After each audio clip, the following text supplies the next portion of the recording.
Welcome to ForexTV.com. Today is Thursday, August 13th. I'm Tim Kelly with the New York Forex Market Buzz. The dollar is broadly weaker at mid-session. U.S. equities are holding modest gains. The yield on the U.S. government 10-year note, which has seen some volatility in the past few weeks, is lower by 6 basis points to 3.67%. Gold and crude futures are also higher today. In the news, first-time claims for unemployment benefits showed a modest increase in the week ended August 8th, surprising economists who had expected a modest decrease. Nonetheless, job claims remain well off the peaks seen in the spring. A report from the Labor Department released today showed that initial jobless claims edged up to 558,000 from the previous week's revised figure of 554,000. Economists had been expecting claims to slip to 445,000, that from the 550,000 level originally reported for the previous week. Retail sales unexpectedly fell last month. The government's Cash for Clunkers program gave a boost to auto sales, but many other sectors saw declines. Figures point to continued weakness among consumers who continue to hold back in the face of uncertain economic environment. The U.S. Commerce Department said retails fell 0.1% in July. This followed a 0.8% increase in the previous month. Economists had been expecting the figure to rise 0.8%. And business inventories fell by more than expected in the month of June. That according to a report released by the Commerce Department. Although the report also showed a noticeable increase in business sales during the month. The report showed that business inventories fell 1.1% in June, followed by a revised 1.2% decrease in May. Economists had been expecting inventories to fall by 0.9% compared to the 1% decrease originally reported for the previous month. With a continued decrease, business inventories in the month of June were down 9.8%.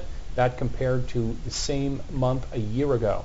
Well, today, to help us sort all this out, we're joined by Jason Alan Jankovsky, FX analyst and trader at Core Financial Group. Jason, welcome to the program. Thanks for joining us. Hi, Tim. Always great to be here.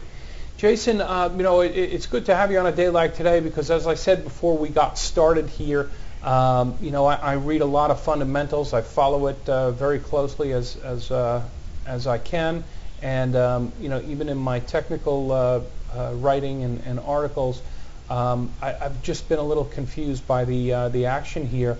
I know you have some thoughts on, one thing you and I mentioned is, going back to last week, the jobs number came out much better than expected. Euro, a lot of the risk trade went up initially, by a large margin, and then sold off very heavily. What I call a head fake, or a lot of people in the business call it a head fake. And we've been seeing a lot more of that. Let me ask you, what does that mean, if anything, and what's your take on this marketplace going forward in the next couple of weeks? Well, I'm different than some analysts that I actually trade these markets every day for myself, as well as help customers do that. And I saw a perfect opportunity to buy U.S. dollars this morning, and I went long dollars on most of the pairs. And, a lot of people's question is, well, that doesn't make sense. The overwhelming fundamentals out there say that we've got a lower dollar coming. And I said, yeah, I agree. Absolutely, there's a lower dollar coming. So why'd you buy it today? Well, the reason I bought today is because for the last 2 weeks, the sentiment has been hovering over 90 to 95% bearish. And as you know, I look at not just fundamentals and technicals, but I also look at the psychology of the market. How can you get a lower priced market if everybody that could possibly sell the market has already done that, and they're waiting for the market to move lower? At some point, they're going to cover those shorts, and we started to see that earlier in the week. And I think what happened is the fundamentals, I think, really do favor a lower dollar, but the underlying psychology of the market is overextended. It's like if you've ever seen a bull market or a bear market, at many times during an overall move that could be very long, 2 or 3 years long, there are sharp rallies. There are times when the sentiment changes and the market will retrace a third or maybe even half the distance, and then continue its down move and make a spectacular new low. Well, I think that's what we're setting up for right now. I think right at this moment, regardless of what the fundamentals are, the market's out of push. And since it's out of push, those people that are short, that were expecting lower prices and aren't getting it, their time frame, their time horizon is not very long if you're an FX trader. Most traders are operating on a time frame that's significantly smaller than an equities trader would look at.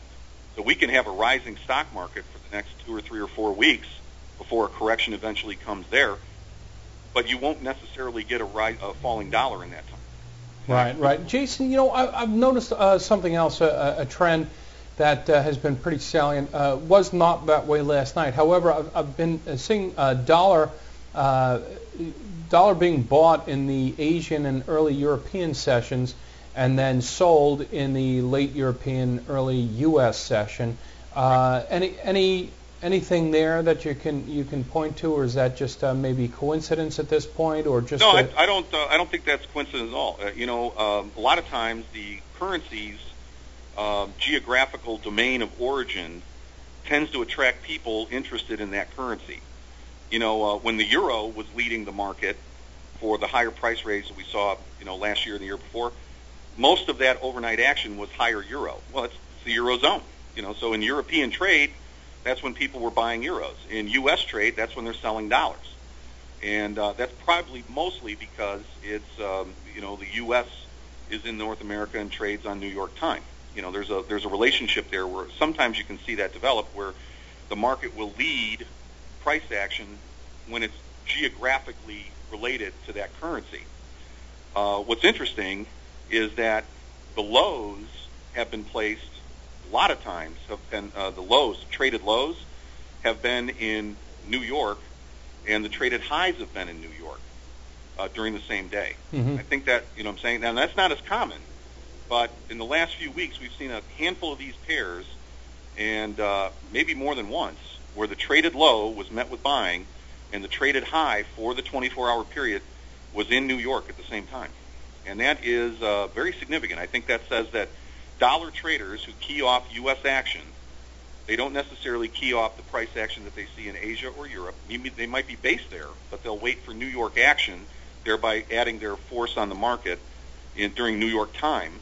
I think they're watching very closely if this dollar can make new lows. If it can't make new lows right now, I think they're prepared to cover, and they may do that during their own time frames. And of course, covering a lot of times on these shorts, they have working orders in the market or have orders or placed with their brokers so that the stops are filled whenever it gets there. So we might begin to see more upside come in the dollar overnight sessions with more selling pressure, making the lows, and then later on in the day, maybe occasionally more highs in early Asia or in Europe. So I think that we're going to start seeing a little bit more of that type of price action in the next couple of weeks.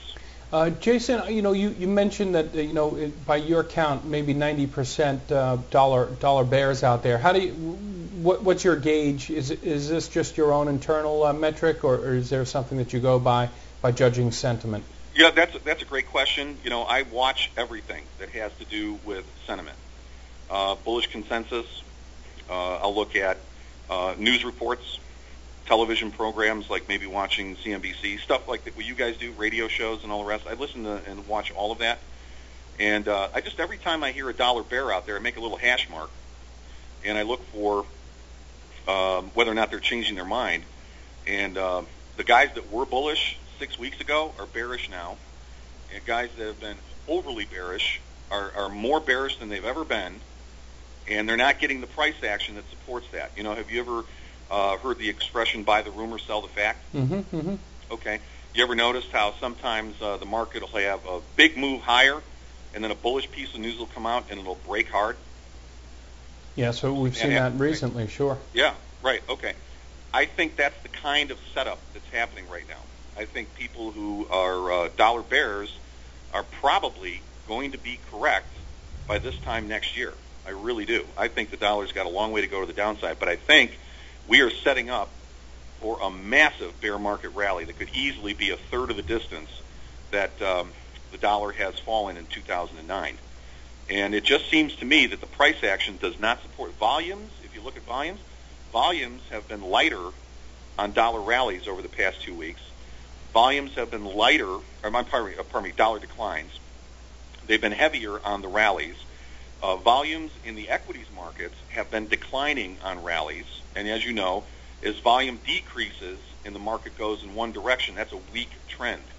At this point, the dollar, we have seen new 2009 lows rejected so hard that it caused a change in sentiment for some short-term traders. I talk to guys that trade on, the hourly basis. They're day traders.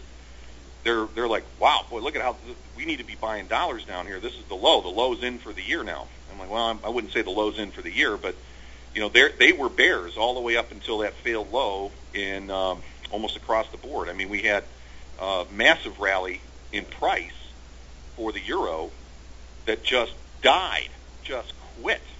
Just next day, the next 2 days, nothing after non-farm on Friday. Mm-hmm. And now the market, of course, is 300 lower. Well, it's flirting with a little bit higher price action today, but we got all the way down to the breakout level, erased all the gains that were there on Friday, and that was the big breakout. All the technicians were getting long. Everybody was like, that's the market's breakout. Well, Jason, I really think, just to finish my thought, yeah. I really think, Tim, is that the dollar is setting up for a bigger rally to correct the oversold condition, and that's going to be the time to short it. That might be sometime in early September, maybe, or maybe middle to late September, I think. I think we've got a nice correction coming, and we want to be long for that correction, and then we're going to sell it with both hands when it finally reaches that retracement level. Okay. Yeah. As we're speaking, actually, the risk trade and euro and a couple other currency pairs trading a little bit heavy. But as we're speaking here, before we started the interview, we were to the top side in the Dow. We're now in negative territory, and a dollar is starting to gain some strength here. So this certainly a 15-minute window does not a market make, but certainly following that path. Jason, well, I was going to say you don't want me to tell you what I think about the people that are suggesting you buy stocks at this level. Well, that's a story for another time for sure. But there are folks who certainly agree with you. There are not a whole lot of them, but there are some folks out there saying that we are seeing a bear market rally right now, and we certainly are not out of the woods. And but Jason, I'm going to leave it there for now. You've been really generous with your time and your thoughts. Certainly appreciate that. Well, Tim, I'm always available for you. All you have to do is ask. Thank you very much, Jason, and thanks for joining us today. My pleasure. If you want to connect directly with Jason and join our trading community, go to www.forextvconnect.com. This has been your New York Forex Market Buzz with Jason Alan Jankovsky of Core Financial Group. I'm Tim Kelly. Join us later this afternoon for PM Exchange with guest Derek Fry of Forex Traders Daily right here on forextv.com.